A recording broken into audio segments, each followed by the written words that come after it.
accueilli un programme extrêmement important.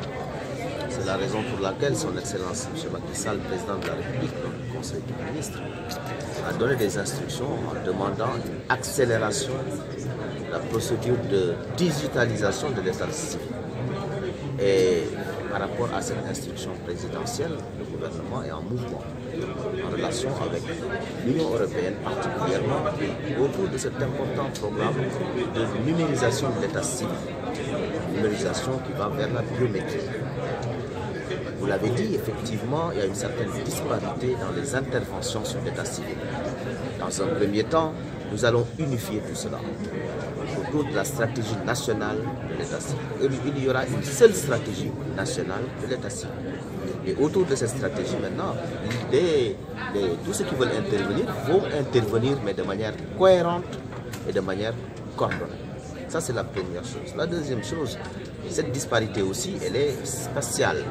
C'est-à-dire, il y a des zones où on a beaucoup de centres d'état civil et des zones qui sont un peu désertiques, où des populations effectuent des dizaines de kilomètres pour pouvoir trouver un centre d'état civil.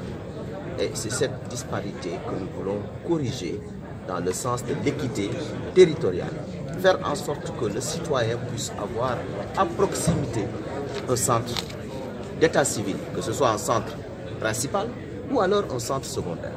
Donc ce programme aura deux aspects. Un aspect soft de conception avec des informaticiens chevronnés. Nous allons aussi mettre en œuvre et prendre aussi l'ADIE comme étant un élément important dans ce projet.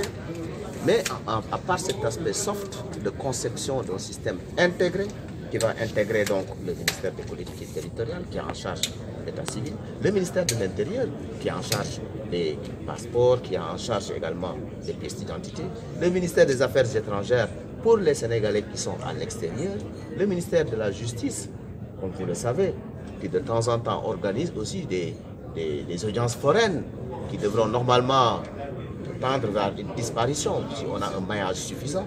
Le ministère de la Santé, parce que la zone, les postes, les centres de santé, etc., sont aussi des zones où on a besoin d'état civil.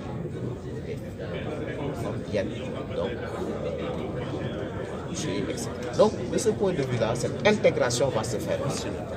Mais également la construction de centres modernes d'état civil, les centres principaux, qui seront équipés avec un système informatique de nouvelle génération, mais également beaucoup de centres secondaires, avec des officiers de centres secondaires. Donc vous voyez un peu ce projet, comment il est important, parce que sans un état civil fiable, on ne peut pas avoir des statistiques fiables. Notre économie en dépend.